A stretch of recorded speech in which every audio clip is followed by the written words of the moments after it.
I'm going to introduce our moderator, and then I'll let him introduce the panel. For those who don't know, Dr. Brown is a friend of the society, and I personally think one of the most important connectors in otolaryngology, particularly amongst Black otolaryngologists. He is an associate vice president, associate dean of health, equity, and inclusion at Michigan, University of Michigan. I guess go blue. Am I allowed to say that? Yes. Go blue. A lot of us here went blue. So. Associate professor of otolaryngology, head and neck surgery. And he's been, how long have you been at Michigan, Dr. Now Brown? back at Michigan, 11 years. 11 years. And of course, he attended Brown University and Harvard Medical School. He's also a pediatric otolaryngologist. He did his fellowship training at Children's Hospital in Boston and the Harvard program. Just so excited to have him here and have him introduce the panel. Dr. Brown, take it away. Thank you so much, Dr. Johnson. And good evening, everyone. I thank you, Dr. Johnson, for that kind introduction. I want to welcome you to our Harry Barnes Medical Society Grand Rounds webinar entitled Race, Work, and Leadership. This will be a panel discussion, and I welcome the audience to ask questions as well. We're so fortunate to have this amazing group of Black leaders in otolaryngology here tonight. And there are others who are not on the webinar to participate as panelists, but there are other amazing Black leaders in our field as well. Soon, I'll have each of them introduce themselves, what they do today, and tell us about their leadership role that they currently have in some of the key leadership positions they've had leading up to that. Let's set the stage for the pathway for Black people navigating to otolaryngology leadership. We know that the United States population is almost 14% Black. Roughly 14% of college students are Black. Black medical student representation is starting to climb from 7 to 9.5% to in 2021. The entering class was 11.3% of the matriculants. 2.2 to 2.4% of our residents are Black. And when we think about otolaryngology faculty positions, Black people represent 2.2% of assistant professors, 2.8% of associate professors, and 1.7% of full professors. We have been fortunate to have one Black president of the academy, and Black presidents of other societies, and some of them may mention that tonight. We have a few Black otolaryngology assistant and associate deans, and we have 3 Black otolaryngology chairs, 2 of which are with us tonight. These numbers are low, actually, and so we have a long way to go. But I'm really happy that during my tenure, all of this happened since I was a resident to now. So that's how much progress we have made. So we're having this conversation tonight to shed some light on the leadership journey of a Black otolaryngologist. We hope to inspire others to be leaders, help people understand the hidden curriculum to advancement in otolaryngology and as leaders, and talk about the challenges and opportunities. As Dr. Johnson said, I'm David Brown. I have the honor to serve as the Associate Vice President and Associate Dean for Health, Equity, and Inclusion and Pediatric Otolaryngologist at Michigan Medicine, and I will serve as your moderator tonight. Again, we welcome questions from the audience. Before we start the conversation, I like to have all the panelists introduce themselves. Please tell us your name, your current leadership role, the significant leadership positions you've held up to this point. We'll start with the people who I see first on my screen, and that would be Dr. Lamont Jones. Good evening, everybody.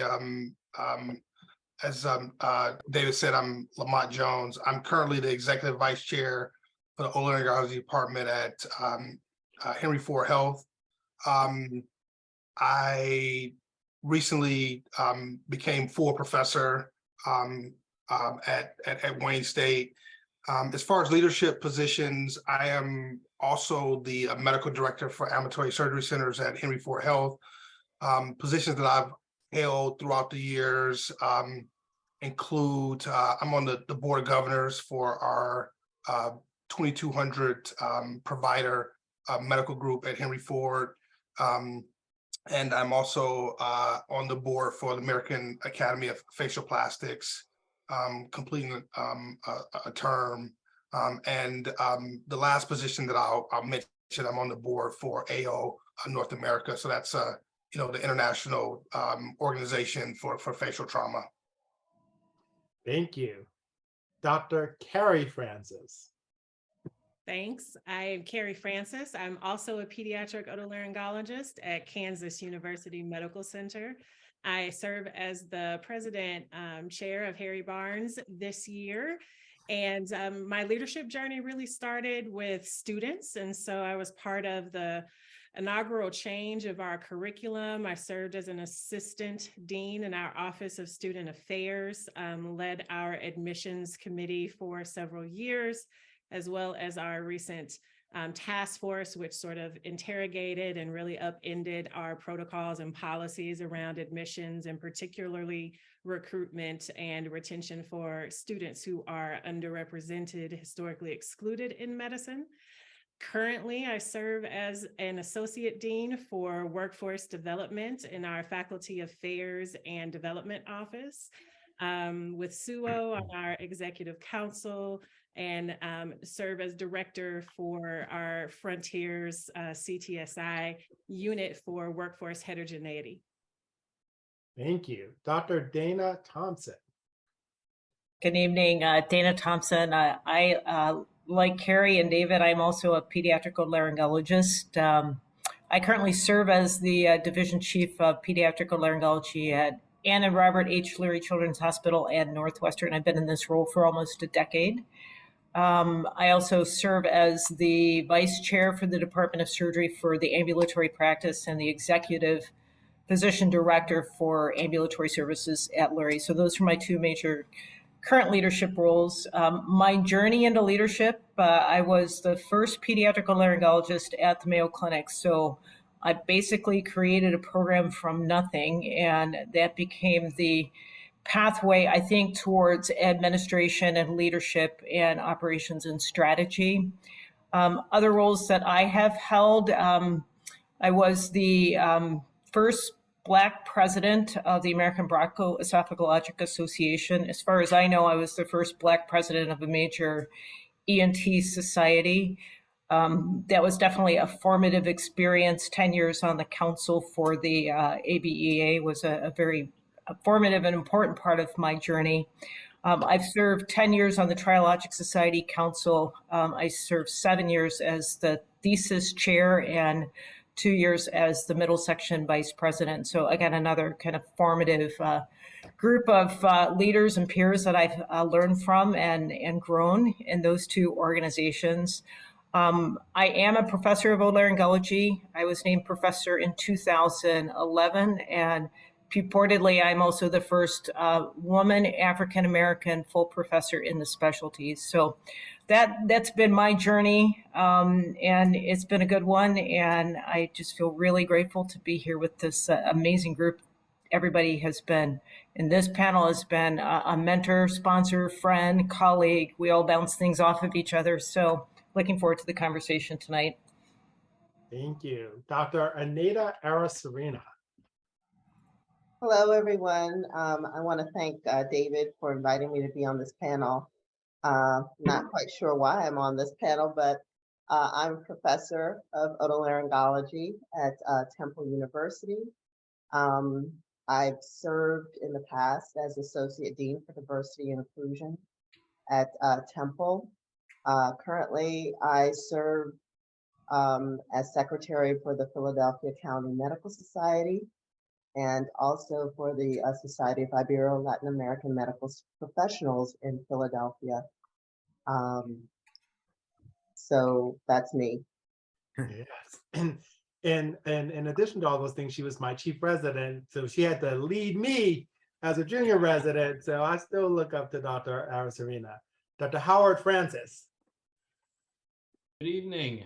And Dr. Brown, thank you for asking me to participate in this great panel. Looking forward to the conversation. I am currently the chair, professor and chair of otolaryngology at Duke University in the Department of Head and Neck Surgery and Communication Sciences. This is a department that was formed in 2019 under my leadership. I was previously the chief of the division in the Department of Surgery at the time, starting in 2017. Prior to that, I was at Johns Hopkins for 27 years. That's where I did my training. That's where I grew up academically and worked my way up to full professor and was a residency program director for several years and ended my stint there as the vice chair vice director of the department. Other roles nationally have included a year as president of the Society of University Otolaryngologists. I was the director of education for the ANS, or Neurologic Society. And by the way, I'm a neurotologist and otologist. I do skull-based surgery and I peds to and adults. I also served on the RRC for the ACGME Residency Review Committee, and I'm in my third year as director on the American Board of Otolaryngology Head and Neck Surgery. I would say that I had absolutely no inkling that I would become a chair. I knew there were several of my code residents who, before they went into this, before they actually, or as they started residency, they knew they wanted to be a chair, they wanted leadership, and most of them have achieved that. And really, it wasn't until I was entrusted and sponsored by Lloyd Minor, the chair at the time, to become the program director, that I had some sense that I had the ability to do that, and developed an interest in the role as program director, which really gave me a lot of exposure to what it takes for a department to be successful, and I credit that door as the one through which I was able to step towards what I'm doing now. So anyway, look forward to learning a lot tonight and sharing what I can. Thank you, Dr. Rodney Taylor. Well, good evening, David.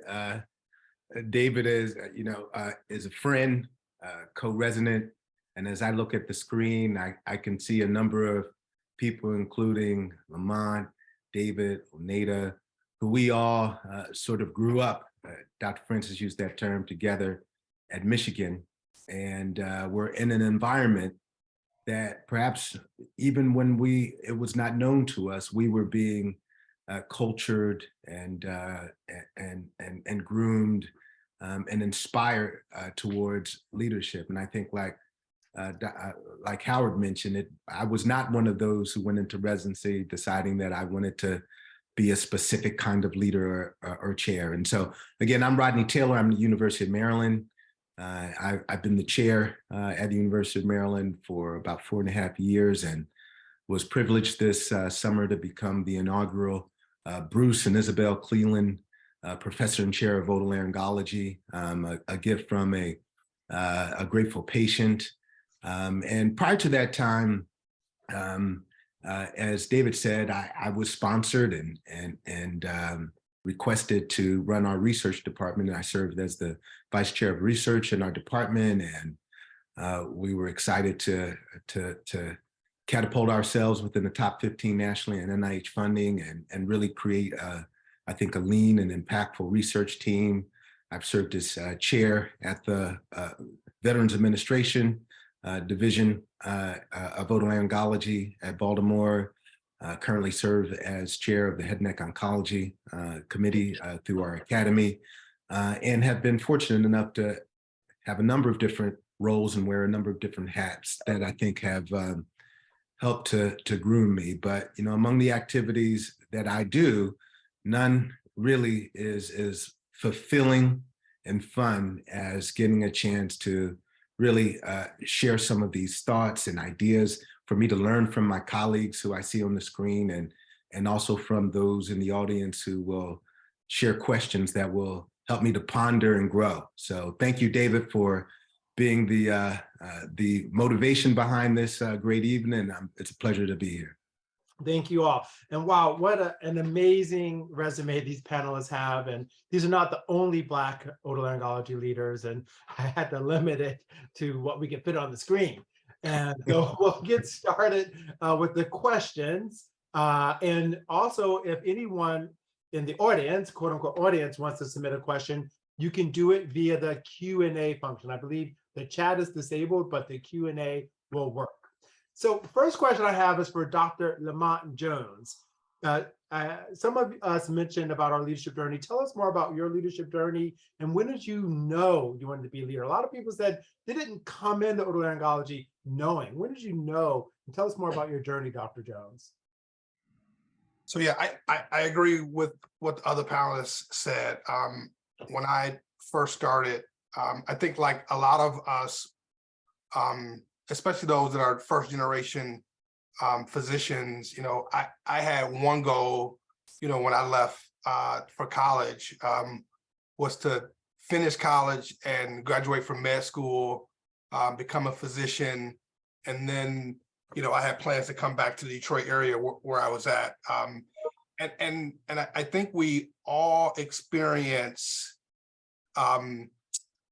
leadership opportunities, even in our everyday practices. You have teenagers that come in with their parents, they're surprised to see that they have an African-American physician. And then naturally, part of wellness, we know, is not just treating disease, it's treating the person. So naturally, you're asked about your journey. You want to build rapport with patients, so you ask the kids how they're doing in school. And those interactions reinforce the opportunity to be a leader. And as I journeyed through my, sort of my leadership career, you understand that the bigger opportunity is not to, just influence people one at a time. That, as a leader, you have an opportunity to magnify that influence. And so then you start taking, what I did through my journey is, I think it's important to understand the written rules and the unwritten rules, and you emulate, you see other people that have gotten leadership positions, and you start patterning the things that you want to do after what you see other people do.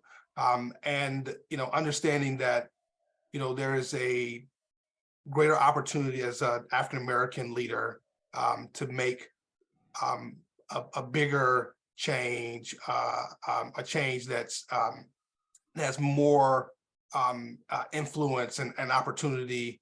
And so for me, it was more of a sort of serendipitous calling that I thought that was very important to take advantage of to really make a bigger difference than just taking care of patients, one at a time. Thanks, Dr. Jones. Anyone else want to kind of expand upon their leadership journey and how they got started? Sure, David. I think much like Lamont described, I think I was someone who enjoyed quite a variety of different passions, even when I was a faculty member. Among them were, traveling and humanitarian work. I was passionate about training residents and so forth, and I just enjoyed it. And I think over time, I had enough experience in different things, and someone believed in me to ask me to do tasks. And I think it's one thing to say that you have a title as a leader. It's a different thing to actually be doing the work of leading. And when you're actually doing the work of leading and you're moving things forward and you're elevating other people, and that's really kind of ultimately what leading is beyond the title. When you're doing the work, they can put a title on it. But when I think that I I realized that there were some things that not only that I did well, I did differently, and I developed a sense of assuredness that indeed, I was more than capable to do it and not do it well. I think once you have that experience the first time, or I should really personalize it, once I had that experience the first time, I think it opens up your own eyes to what your capabilities are. And then you begin to start thinking about things differently, at least for me. And I think that was my journey to really considering chair opportunities. And even now at my institution, I have recognized when there is need. So for example, we're really reorganizing our faculty practice. And I put my hat in the ring for being on the executive team that was really ushering our faculty into a new direction. And I think before I would let the busyness of life or whatever kind of pass me by, but that was something that I thought was important enough and would impact my colleagues and my peer strategically and directionally, that I wanted to be able to serve in that capacity. And so I think once you sort of understand what your strengths and your weaknesses are, you then may start to assert yourself in particular opportunities and not wait to be asked anymore, or not wait to be sponsored. Yeah, thank you, Dr. Taylor. And speaking of the sponsorship, Dr. Howard Francis opened about talking about a sponsor he had. So I want to start with him about to expand upon your mentors and sponsors. And did you have any mentors or sponsors who are Black? Start with you, Howard Francis. Oh, me, this one. Okay. Well, yes, we certainly had mentors who were Black. Many of them were not at the institution where I was working. There were individuals who I would speak to and get together with at meetings, and really, and I want to address that later, but I think that's really important, and what we're doing is really important for that reason. From a sponsorship perspective, I was really the only African American on my faculty. I was the only faculty member, other than you, David, for a while. You were there, and it was a great comfort to me to have you there, and I hope that I was helpful in some way, but certainly you being there was helpful to me. I would say that there were sponsorship opportunities that came in at different points. They were incremental. They started off with things like, becoming involved in quality improvement and being the quality improvement officer of the department, which gave me responsibilities that brought me closer to the leadership table. Didn't put me at the leadership table, but got me closer to the leadership table and allowed me to insert myself in the envisioning process of the chair, the vice chairs of that time. And that vantage point really whet my appetite for the bigger picture, knowing the bigger picture, being a part of building something that allowed us all as a community to work to have the best effect that we could on our patients and on each other. I was given the opportunity to do some leadership development. Hopkins had a really nice program that the goal of which was to promote succession across the institution. So individuals in their mid-career, generally in their mid, after becoming associate professor, were commonly nominated, and I had the opportunity to do that for the course of a year.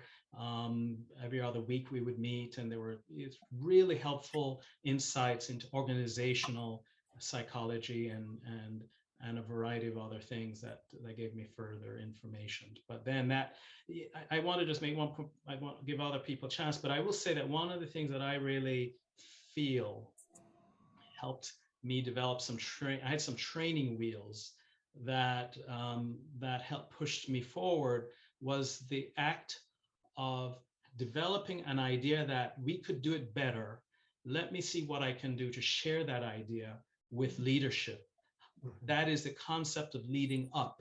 The idea that we in those positions have the capacity to contribute and lead up and give our leaders, our supervisors, our chairs above us some sense of that we care, number one. Number two, we have good ideas, and that relationship can really evolve into other opportunities, which is how I then became program director and vice chair. Thank you, Dr. Francis. And Dr. Francis alluded to the fact that we might be the only one or one of you at our institution. And he also alluded to that there's a national network of other Black leaders or Black individuals at otolaryngology and take advantage of that. And that leads to our first Q&A and the Q&A function. And I'll leave this up to anyone who wants to answer this. Thank you all for doing this. How do we make connections via email with potential mentors? I've been finding it difficult to reach out to people in ENT in a way that could foster a relationship with them. Let me see, Dr. Thompson, would you mind addressing that? Oh, sure. Happy to. We were just talking about email and that we get like 100 a day, some of us. So I would say, don't be discouraged if you don't get an answer right away. But I actually think that reaching out by email is a good tactic. It shows initiation on your part. I think it's important to, describe who you are, what your goals are.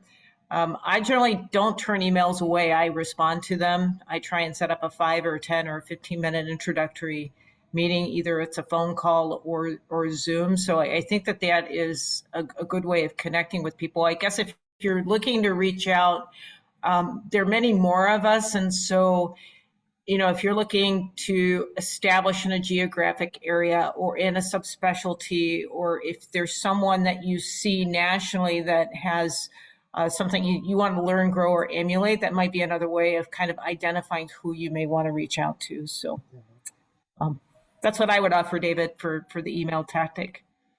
Anyone else have any suggestions? Carrie, Dr. Carrie Francis. Yeah, thank you.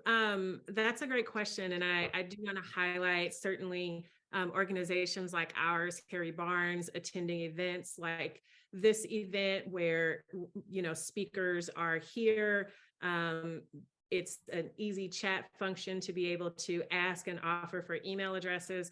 I will also point out that SUO, the Society of University Otolaryngologists Diversity Committee, has a diversity liaison site to the web page, which has a number of faculty ENT physicians that have identified themselves as being available and open to mentorship.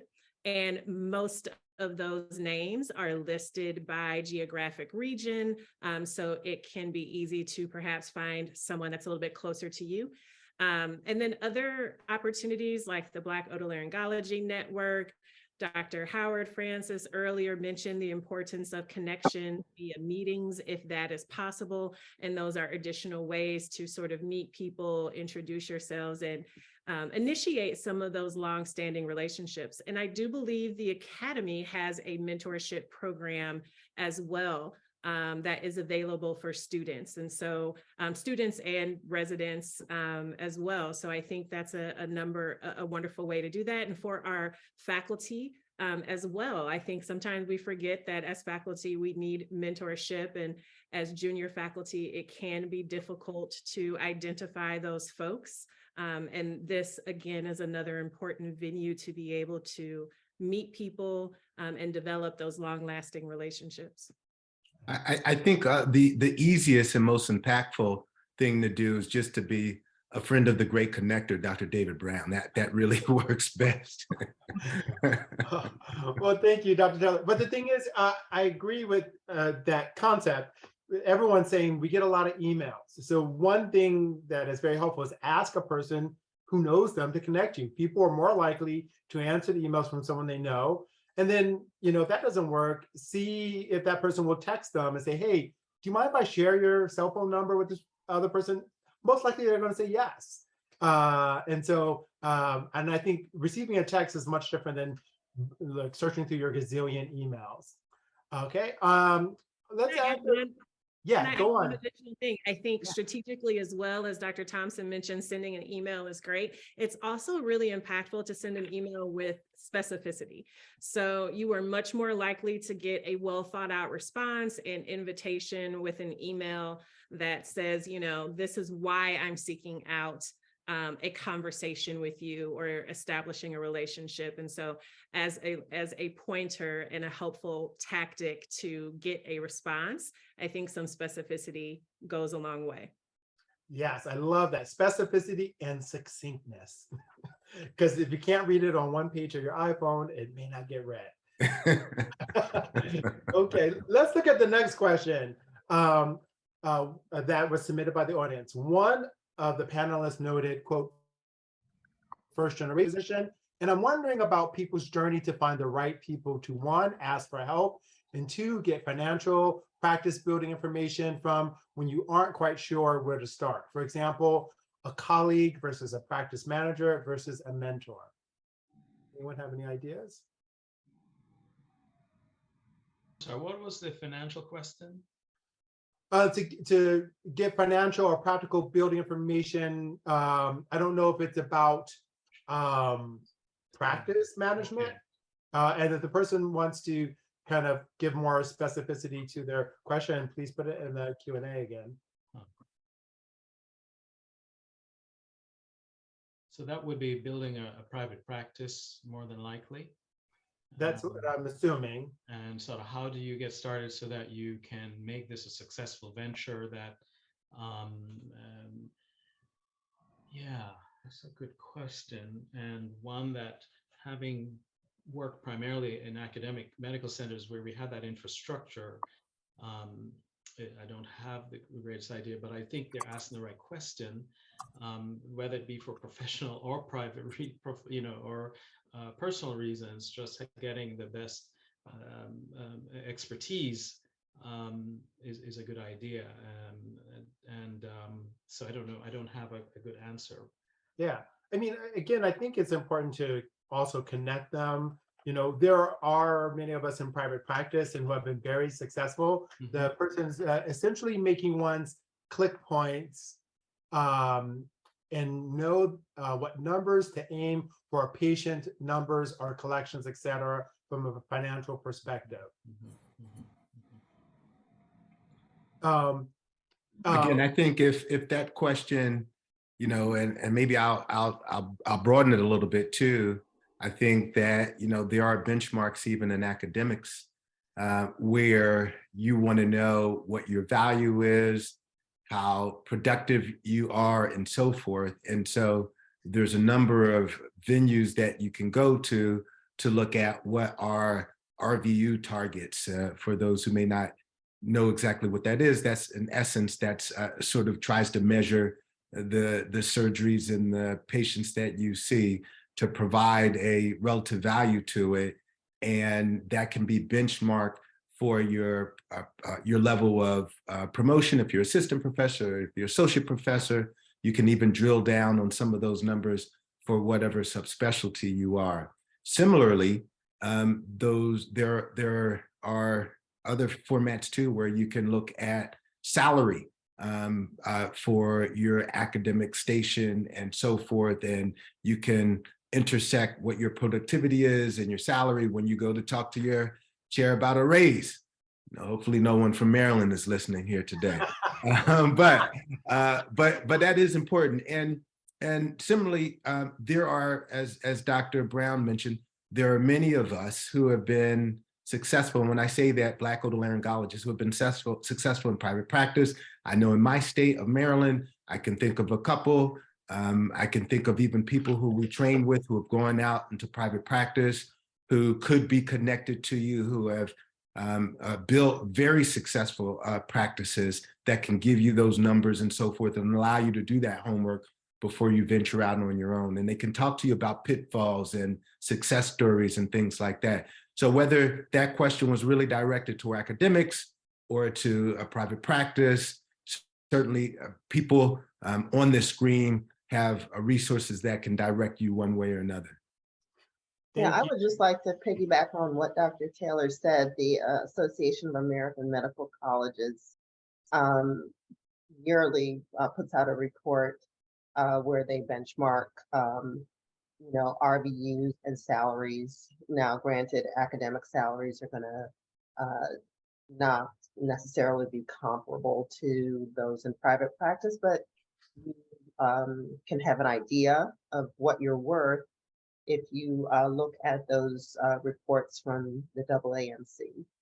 And for private practice, there's another organization called MGM Salaries too, that you can look at that would benchmark kind of private practice. So those resources do exist and are available. Yeah. It's a good idea when, I don't know what stage this individual is, but if they're chief resident, it's a great year to, if you're rotating, in a somewhat semi-private or private facility, to sort of buddy up a bit with the manager, business manager, understand how things are run in that practice. Yeah, thank you very much. Dr. Carrie Francis, were you going to speak as well? No, I was really going to echo what Dr. Francis mentioned. And even for those who are junior or early out of residency, often just going back to your residency program's business manager might be an opportunity to learn some of that information. It could be a hard sell if you're 6, 7, 8, 10 years out. But if you are recently out of residency or even fellowship, I would still probably think about reaching back to get some of that information. Yeah, thank you. I'm going to come back to our a few more questions that I had, but I want to address acknowledge Dr. Angela Powell put in the Q&A that the Academy has a practice management curriculum that can be viewed online. It's also a growing resource. And Dr. Brian, I think, hopefully I'm not mispronouncing it too much, Ego Oswala. Ego Oswala. Ego Oswala. So thank you. That is willing to help anyone in private practice. Left email and the number there, so I'm going to leave that up. And the next two questions, I'm going to hold off for a second and go back to one of my questions, because this is an important question for this group of leaders. And I'm going to start with Dr. Anita Arasarina. What's the difference between being a leader and a Black leader? That was sort of a big question to tackle. I would say, first of all, just because you have a title doesn't mean that you still aren't going to run up against people who question your abilities, question your right to have that title. And so, even in a position of leadership, you may find yourself wanting to have to prove yourself. In my institution, I kind of saw how my predecessor in the Office of Health, Equity, Diversity, and Inclusion was I would say, mistreated.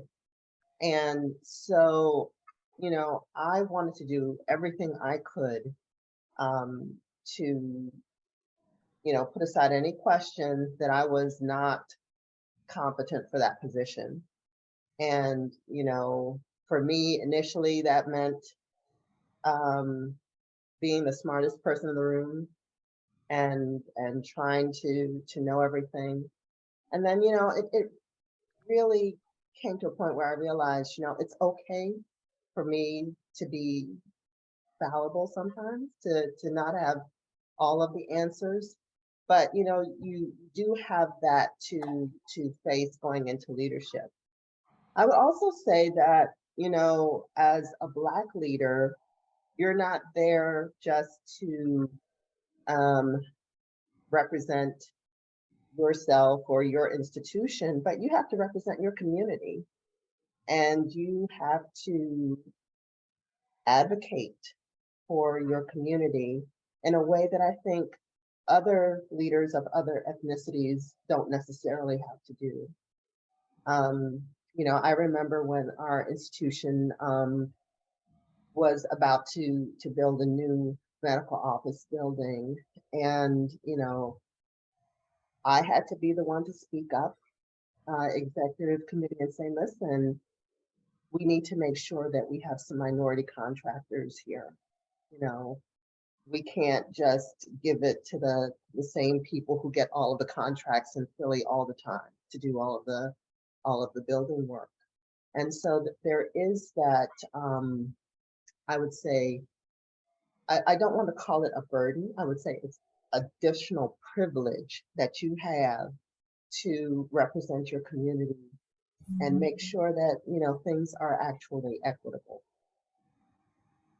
Yeah, thank you. It's all important points to make. All of us know how it's different to be a Black leader than just a leader.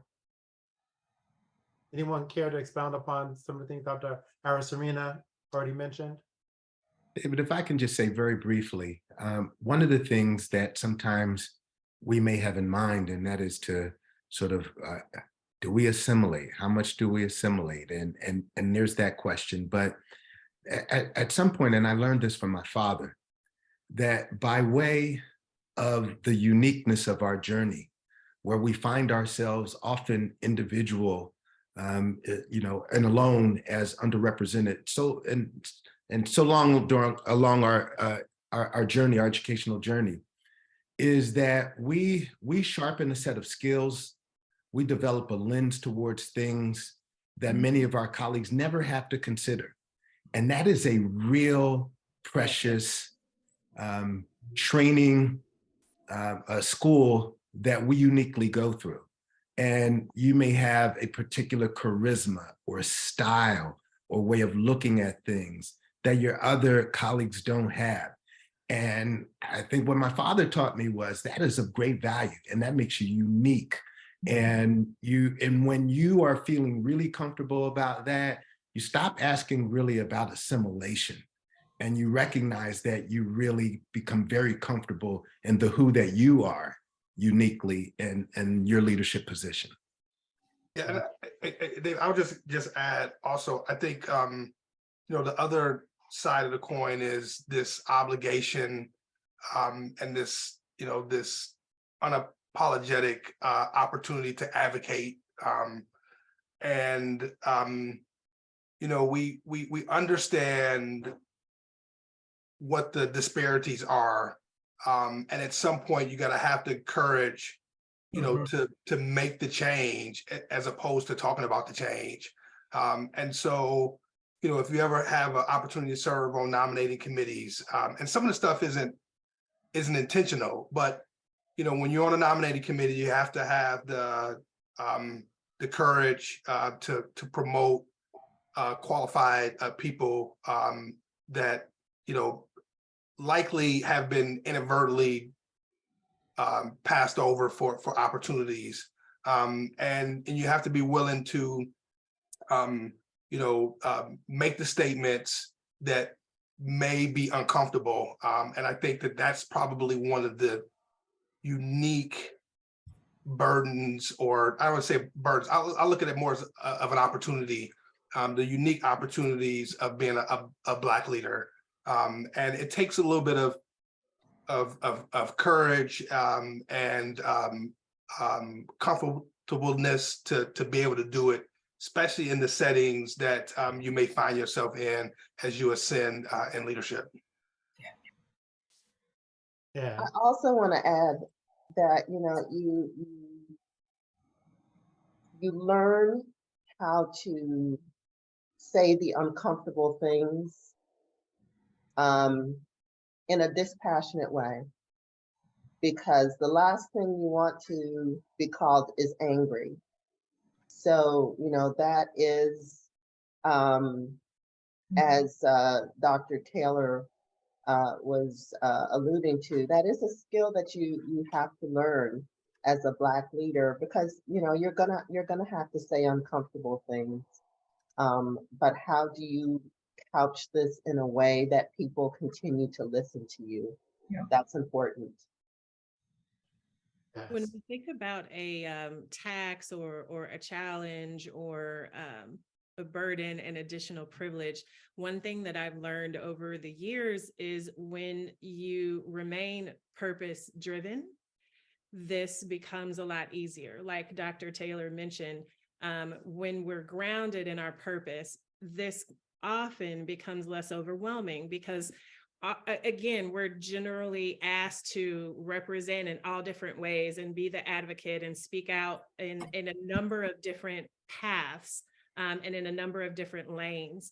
And learning how to focus and refine my purpose has allowed me to use my voice much more authentically and much more powerfully, because I am focused on where my strengths are and what my goals and my impacts are. And so I have found myself less feeling the need to stretch myself so thinly to advocate across multiple paths, that I'm able to be a lot more impactful, because I'm very much focused on where I'm going and the drive that I have and the impact that I want to make in the long term. Yeah, thank you. Amazing distinctions there. I want to kind of go over some of the things in the Q&A. So we have a lot of questions. And for those who have questions about applying for residency, I put an email in the chat about the Black Otolaryngologist Network. And their next session is next month to discuss tips and strategies to kind of build your rank list. And there's an amazing group of mentors there. The next question that we have in the chat is, do you have any tips for identifying programs, from any level that are truly invested in supporting minorities versus performative? Related to this, what specific support do you feel made the biggest difference in your success at various stages of your career? I'll start with that one. I think it's really important to look at the track record of a program. How many Black residents have matriculated, but probably more importantly, how many have finished. Also look at the ratio of, faculty, how many Black faculty have been present. I think is another important, really part of that, in terms of who's going to be invested and who is going to be performative. One of the other aspects of this is reaching out to this group to kind of really get a sense of that, of where programs are successful. I mean, look at all the people from the University of Michigan that are on this panel here. So I think that that's just a really important thing to start to notice those trends nationally. Any other suggestions for that? I love what Dana said, is that you got to look at what they've done. However, many of us, programs throughout the country want diversity. We have 2 Black chairs here. We have a 3rd Black chair in the audience, I believe. I'm sure they want Black residents as well. And the good thing is that our Black residents have options to go to lots of places.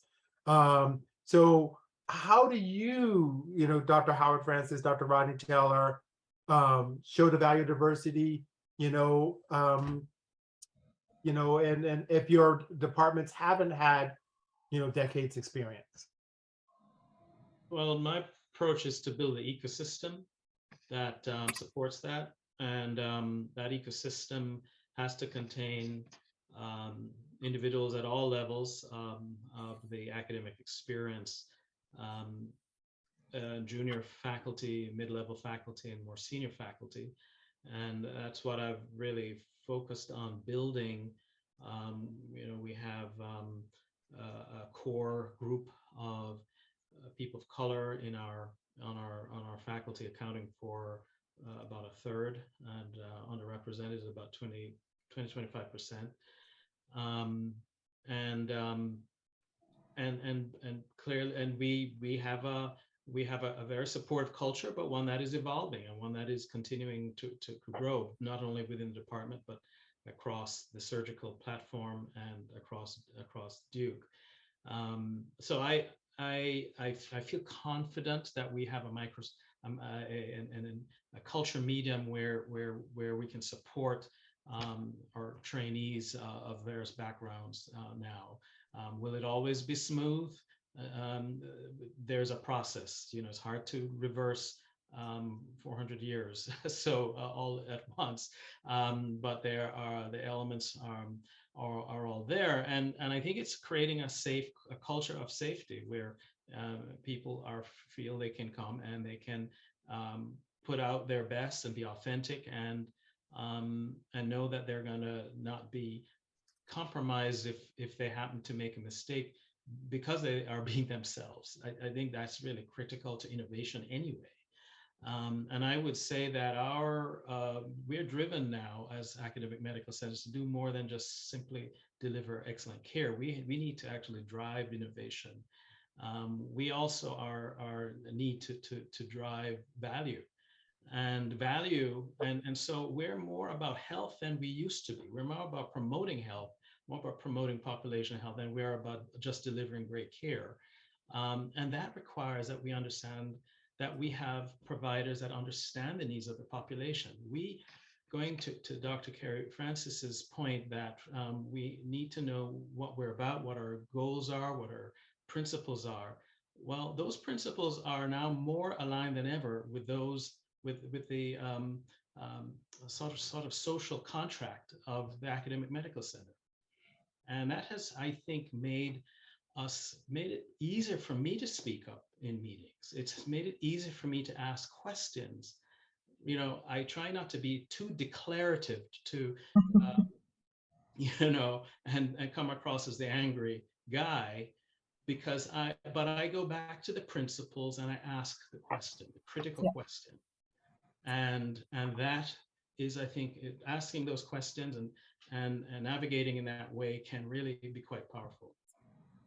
How do you set it up, Dr. Taylor? Yeah, I think that Dr. Francis really just, he described a number of really important principles. And I think one of the ones that he said that ring true to me is just being very clear in establishing what your values are. So as a leader, what's going to be and what is important to you, and how do you show that? What are your activities and your actions and engagement that show it beyond words? I think the other thing too is to really, a lot of our leadership at our institution, thankfully, and I think in particular accelerated in the post-George Floyd moments, being an anchor institution in a majority African-American city like Baltimore, what we talk about are our values as an organization. Being able to call it, once you start saying that that's what is important to you, now you've given me permission to make sure that we're staying true to that in every way.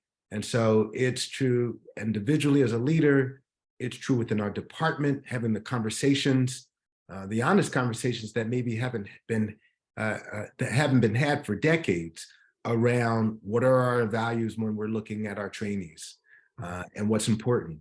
And then again, in my role in the organization. And so being, as Carrie said, as being authentic everywhere you go, unapologetically and consistently, are the things that I think are critical to being able to not just create, but to evolve an ecosphere that is conducive to the things that are important to us on this call right now. And I think that that's how I go about it. Yeah, thank you. Yes, Dr. Francis. Yeah, no problem. I wanted to add one additional thing. I completely agree. I think that there are three things that I usually try to mentor folks at different spaces. And one, honestly, is a deep self-awareness of what you need to be successful, who you are as a person, bringing your authenticity, as Dr. Taylor mentioned. And thirdly, I think really cultivating specific questions that help you identify what it is that support looks like at any level. And I think those are three parts of a recipe that help you assess for sincerity, right? Because when I read the question, I hear, how do I know if a program is being sincere? And frankly, I think sometimes we do have to rely on our gut, but what we want to put forward and try to elicit from programs is the actions, the behaviors, the culture. And there are ways to ask those questions beyond, what's the culture of this program, as opposed to, what are your, 3-year, 5-year plans for recruitment and retention of students or fellows or residents who are underrepresented in medicine. We interviewed on Monday. I was asked 15 times what the 5-year innovations are for our program, right, by applicants. And so these are fair questions for you to be able to use the information that's available to you to make the best decision. Yeah, thank you. Dr. Francis, while I have you, can you help answer one of the questions in the Q&A? Can you share your time management strategies while being a leader and clinically active? Sure. I think, I will go back to a deep level of self-awareness and understanding what our strengths are. There are many productivity tools. So I tend to move the conversations of time management skills away from productivity tools because there are thousands out there and it's very easy to pick one. But what is hard is really reflecting on what works for us as individuals, right? And how we can personalize that to help us be successful. I really feel like starting with what our purpose is, the impact we want to make. And one thing that I feel that is often less discussed is where our energies lie. So part of effective productivity and effective time management is where we're spending our time. And it is very easy to be pulled in multiple different directions. And when we are pulled in multiple different directions, it's hard to get anything done, particularly when we're trying to overlap that with our clinical responsibilities. And so when I am talking with folks and when I'm working with folks professionally, really the skill that I try to impart is taking a step back in order to really reflect on what is meaningful, what is a priority, and how any activity that we are doing is going to get us to that next step. Yeah, Dr. Thompson. Yeah, I'd love to add to this. One of it is the art of delegation, and teaching people, laying the groundwork for what is needed and have the goal and the end in mind, and the art of delegation and training and teaching people, whether it's your admin support person or it's the nurse that you work with or the APP you work with, you have to invest some time, but creating an effective delegation network is really, really important. Have to do a little micromanagement at first and get really comfortable with feedback. And then eventually you kind of get your network trained. I think one of the other things, as we grow in our leadership roles, and I heard earlier, put your name in to run the faculty practice plan. You're already a department chair, you're already doing something. We're going to start adding to our plate. That's when it's really important to do what I call delivery through others. You really grow and develop the skills of the members of your team to really own their responsibility. And I heard the word earlier, lead up. You want to encourage the people that are working with you or report to you to start leading up so that you really have that delivery through others. I always say if someone is working for me in 5 years from now, I have failed.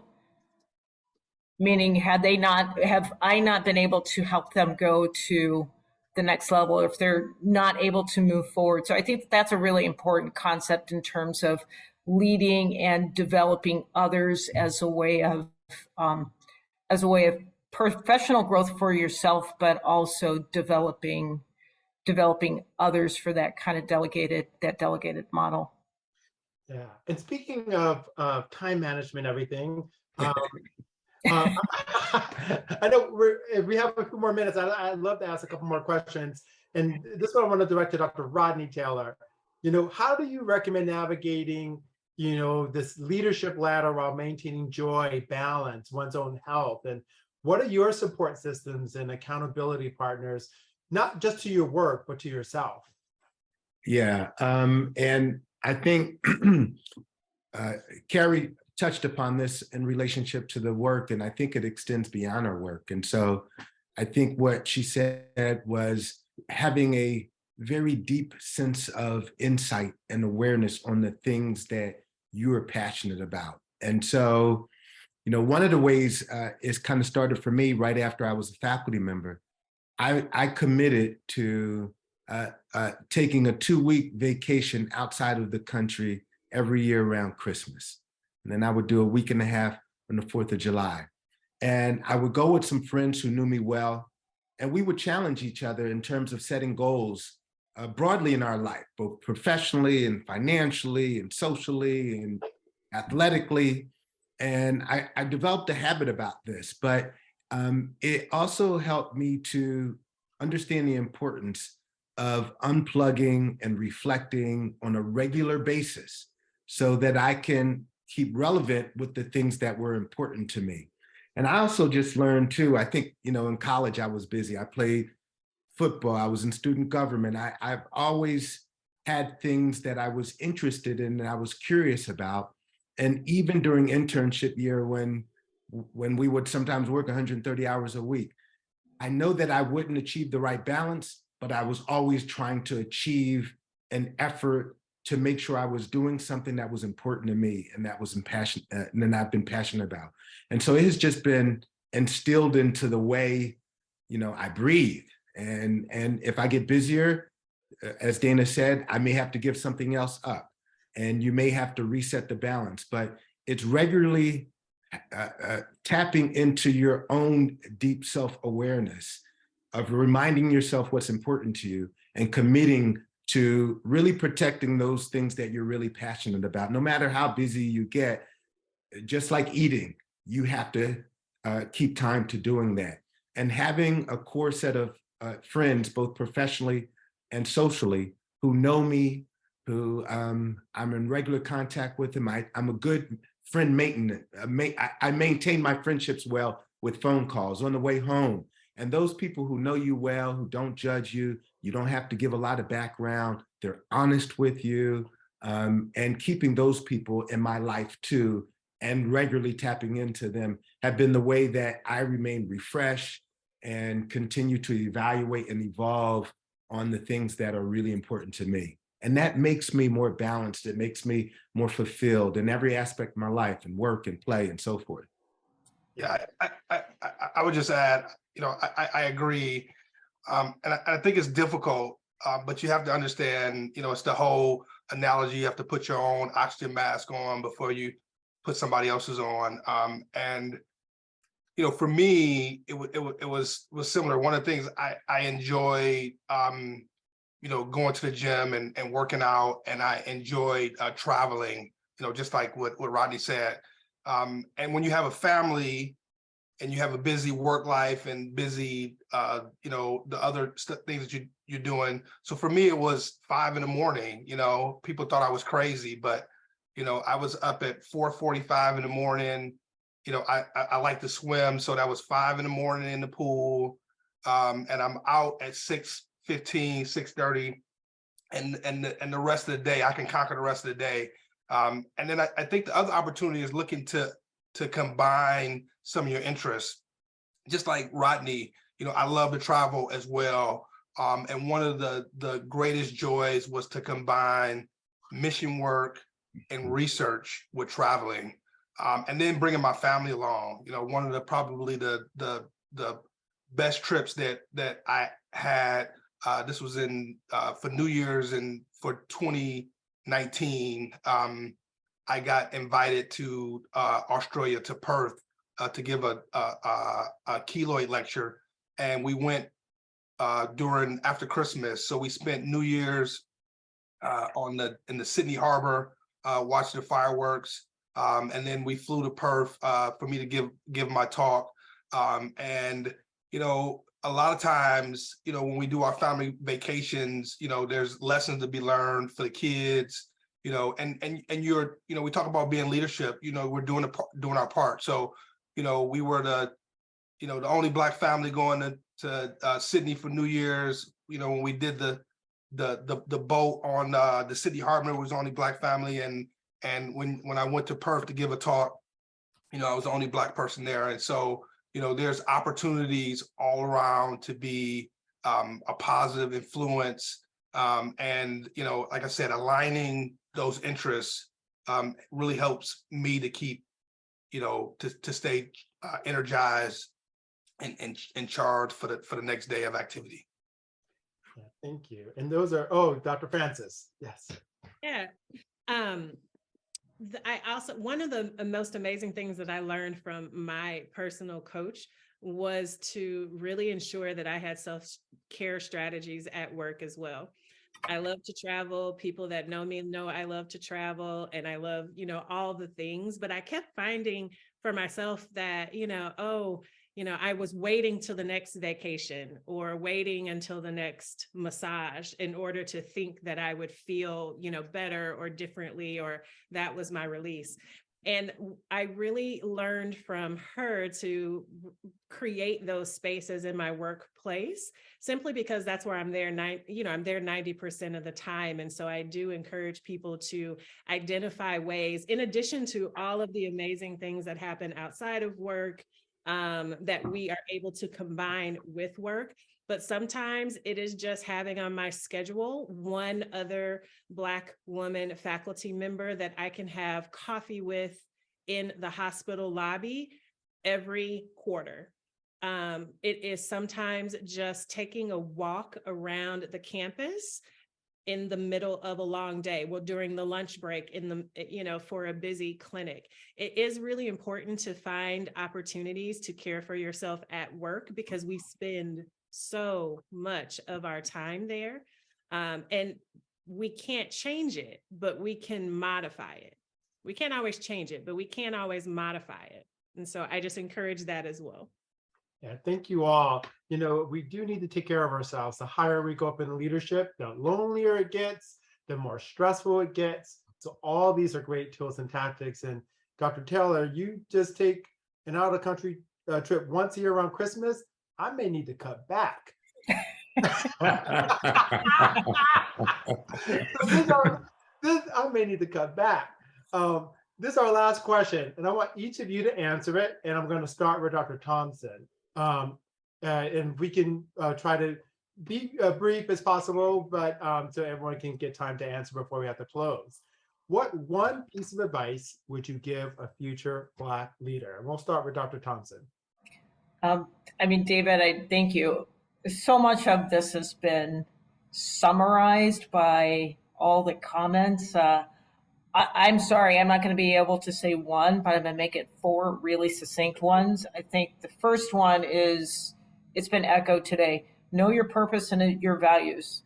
As soon as you can hone into that, leadership is a journey, and it's a difficult journey, and filtering things through your values kind of helps relieve some of the anxiety. You know, if you're core with your values, you're making good decisions. Own your experience as your unique journey, and really kind of leverage this post-George Floyd time, because this is unlike any other time to be a Black leader right now. So I would say really owning your experience. I think the 2 things that did not come up that I would really emphasize, I call have an ally in the cabinet. And I found that really important, was to create relationships with people that are in the department, in the division, in the institution, but have a true ally in that cabinet. I try and find someone who doesn't look like me, so that they understand my experience. I have a conversation, and so I create this relationship that someone else has my back. And I also ask that person to give me really honest feedback as to how I show up. Because I think that having that awareness of how you show up as a Black leader to other people is super important, so that you don't have these career derailing things that just are not even on your radar. So I would say those last 2 things I think have been really, really critical to me. Ally in the cabinet, and someone who is going to honestly tell you how you show up, and try and pick someone that is gender or ethnically different than you. That would be my advice. Thank you. Who's next? Dr. Aracimino, did you unmute to give your piece of advice? I did. I would just say, you know, it can be lonely at the top, but you can change that by helping to promote others. And, you know, when you have the platform, remember that someone helped you up. And so do whatever you can in your power to help those around you. The other thing I would say is, you know, don't judge a book by its cover. Sometimes your best allies will be people that you would never imagine uh, would advocate for you. And I don't want to give a story because it's going to take too much time, and I know other people have to speak, but you know, keep an open mind because you never know who's going to have your back. Thank you. Who's next? Dr. Rodney Taylor, you're unmuted. You know, I've always thought it was really important, and certainly something I've always aspired is to really have fun at work. You know, I heard people say, you know, Rita, don't wait until you get home. And so I always tell the residents that. And so a piece of advice that I have is if you see someone really enjoying themselves and doing it well as a leader, take the time, make the effort to get to know them and to understand them and what their particular perspective is on life that allows them to kind of harness that kind of energy and that optimism and channel it into being both successful and fun at work. And there have been a number of people who have crossed my path, who I've taken that curiosity to get to know, who have blessed me not only by wanting to be helpful, but have helped me to understand a different way of looking at things. And so I would, you know, encourage you to take the time to do that. Notice the people who are doing things well and enjoying it. Thank you. Who's next?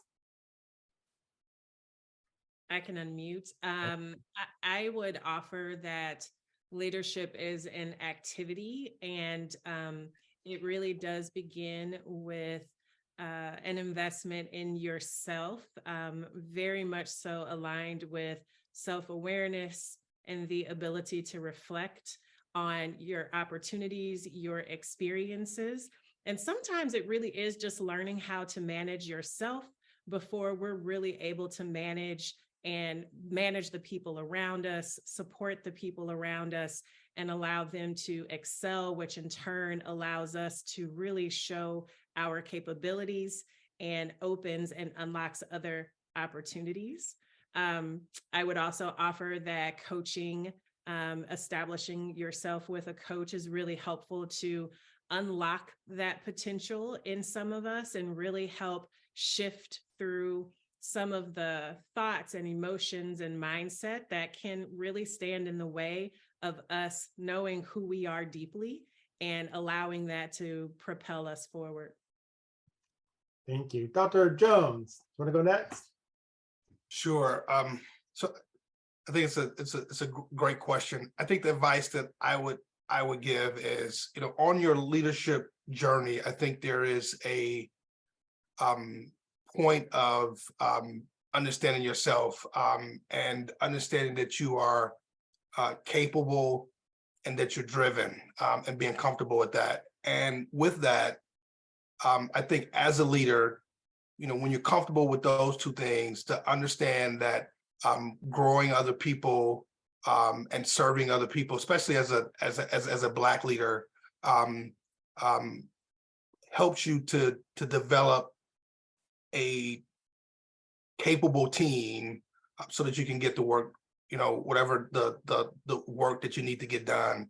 And then just to echo what Carrie said, I think a coach, you know, some people may not be able to afford to get a formal coach, but I think having a network, and for me, there are friends that I have that have known me for most of my adult life that are actually not in medicine, that I can bring, I won't call them problems, opportunities, and they can give me honest feedback, and they don't, they don't care that I've got an MD at the end of my name, and they're not afraid to say that. So I think those are probably would be my biggest advice. Thank you. Dr. Francis, Howard Francis. Well, I love the advice. In fact, at least 3 or 4 things I'm going to reflect on for myself. Well, I guess what I would say is really to answer the question of why leadership and why now.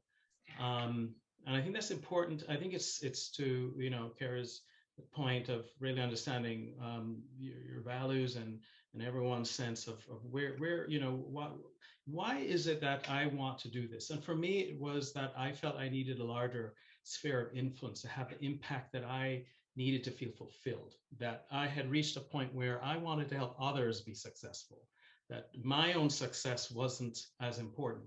Because I think that's really what leadership demands. It's a way of life.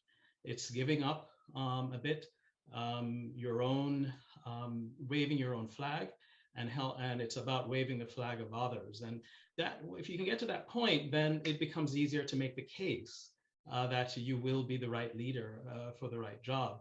Let me say one last thing, and that is that you're not just, this is not just about you. It's also about your family, the people that care about you, and about your people who depend on you. So for those of us who may have people dependent on us, significant others or children or what have you, parents, that there is going to be the potential for strain on that, and that it's important to be considerate of what their priorities are as well. I gave up some positions because, I'm middle school to high school. What can you do? There just wasn't the right time, and I felt it was important to prioritize continuity for that kid. And so just some other ideas of concepts, but yeah, that's more than one. I'm sorry, David. I just couldn't. No. Thank you all. Thank you all. Thank you all for attending this grand rounds tonight, and the audience for asking questions. Reminder that the Black Otolaryngologist Network will be having a meeting next month to help with residency related questions. You can contact them at the blackotonetwork@gmail.com. I want to thank you to these amazing panelists for your leadership and for sharing of yourselves, sharing your journey, your net worth. You dropped so many pearls. I mean, wow. I mean, I learned so much from you throughout my career, and so much also tonight. So with that, I want to appreciate all of you and look forward to seeing you all in the future. Happy holidays and Happy New Year to everyone. Merry Christmas, everyone. Take care. Thank you. I'm going to go ahead and end the meeting, guys. Thanks, everyone. Thank you so much, Dr. Brown. Thank you, panelists. It was awesome. Thank you. Everyone, Thank you. Merry Christmas, Happy New Year. Merry Christmas. Thank you all. Bless. Thank you, everyone. Everybody. David, wonderful dialogue. Thank you. Great. Oh, it was you all. Thank you all. Masterful. Thank you. Yeah, can't wait to see you all again. Thank Take care. Bye-bye. Bye-bye.